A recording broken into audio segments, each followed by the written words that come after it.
สวัสดีครับลุงดมเล่าเรื่องผีมื้อนี้พาทุกท่านมาฟังคำทำนายเกี่ยวกับคนที่มีเลขบัตรประชาชนลงท้ายด้วยเลข5ครับเลข5นี้เป็นคนที่ดวงมีครูมีหมอมีสัมผัสพิเศษฟังให้จบนะครับกับหาสิ่งหาอย่างคนที่มีเลขบัตรลงท้ายด้วย5ครับถ้าเลขบัตรลงท้ายด้วย5คือตัวท้ายนั่นเองคือ5ฟังให้ดีครับดวงนี้บ่ธรรมดาเพราะว่านี่คือดวงคนที่มีครูมีของมีสัมผัสพิเศษติดตัวมาตั้งแต่เกิดเลข5นี่แหละครับสำคัญจริงๆคนที่มีเลข5มักรอดจากเรื่องแปลกๆแบบมีคนมาซอยไว้ทันทั้งที่บ่มีผู้ใดควรสิซอยบ่มีผู้ใดในตอนนั้นแต่เลข5รอดทุกครั้งรอดวุดวิดหรือว่าเหมือนมีครูบาอาจารย์หรือว่าสิ่งศักดิ์สิทธิ์คอยคุ้มกันคอยคุ้มครองอยู่เงียบๆสำหรับดวงการงานคนที่มีเลข5ครับดวงการงานของคนเลข5เหมาะกับงานสายครูสายหมอหรือว่าเป็นที่ปรึกษางานรักษางานบำบัดงานโคชงานสอนงานซอยคนเป็นคนที่คนอื่นชอบมาปรึกษาระบายความทุกข์แล้วชีวิตเขาเหล่านั้นดีขึ้นอีหลีครับนี่ก็คือของคนที่มีเลขท้ายลงท้ายด้วย5นั่นเองดวงนี้ยิ่งซอยคนหลายยิ่งสิเฮ็ดให้รวยยิ่งขึ้นดียิ่งขึ้นครับสำหรับดวงการเงินคนที่มีเลข5ลงท้ายครับการเงินของคนมีเลข5มาแบบซ่าๆแต่มั่นคงบ่ค่อยได้แบบรวยแบบฟุกๆดอกครับแต่บ่อดตายแน่นอนเงินมาจากความรู้ประสบการณ์และชื่อเสียงของตนเองล้วนๆดวงนี้ถ้าโลกเงินสิหายทันทีเหมือนกับว่ามีเอียงบางอย่างมาดึงออกไปดวงเลข5เป็นแบบนี้ครับ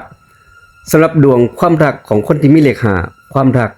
ของคนเลข5บ่ค่อยมือหวาดอกครับแต่รักแบบผู้ใหญ่รักกันแบบผู้ใหญ่บ่แม่นเด็กน้อยรักบ่แม่นรักเล่นๆรักอีหลีดูแลกันจริงจังมักได้คู่ที่อายุห่างกันพอสมควรหรือว่าผ่านชีวิตมาด้วยกันทั้งสองคนครับแต่ปัญหาคือชอบแบกรับปัญหาของคู่ครองไว้จนตัวเองเหนื่อยเกินไปเหนื่อยหลายดวงนี้มักโสดโดนๆก่อนที่เจอคนที่ใช่คนที่รักจริงครับสำหรับในปัจจุบันคนที่มีเลข5ช่วงนี้รู้สึกว่าอยากอยู่เงียบๆเบื่อสังคมอยากเข้าวัดอยากทำบุญนั่นแปลว่าครูบาอาจารย์ประจำตัวคุณนี่แหละกำลังเรียกคุณอยู่พอดีเป็นช่วงที่ดวงกำลังปรับคืนชีวิต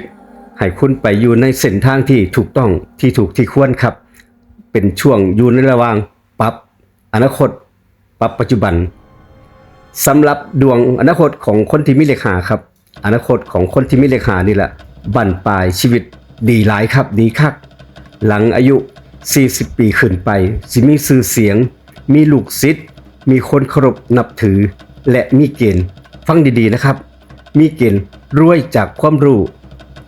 คอร์สสอนพวกหนังสือหรือว่าแบรนด์ของตนเองนั่นเองดวงนี้ยิ่งแก่ยิ่งมีค่าตำราว่าแบบนี้ครับตอกย้ำอีกครั้งหนึ่งสำหรับคนที่มีเลข5เลขบัตรประชาชนลงท้ายด้วย5ครับมักฝันเห็นพระฝันเห็นครูบาอาจารย์หรือว่าคนแก่ในชุดขาวและมักรอดจากเหตุการณ์นักๆแบบเล่าปาฏิหาริย์ถ้าคุณรู้สึกว่ามีคนบางคนคอยเตือนคุณอยู่ในฝันคำทำนายนี้ตรงกับคุณบอถ้าตรงคอมเมนต์มาเลข5มาใต้วิดีโอนี้ใต้คลิปนี้ขอบคุณสำหรับการติดตามและฟังเรื่องต่อไปที่ช่องลุงดมเล่าเรื่องผีขอบคุณของบันทึกเสียงรถทั่วเรคคอร์ดมือนี้ลาทุกท่านไปก่อน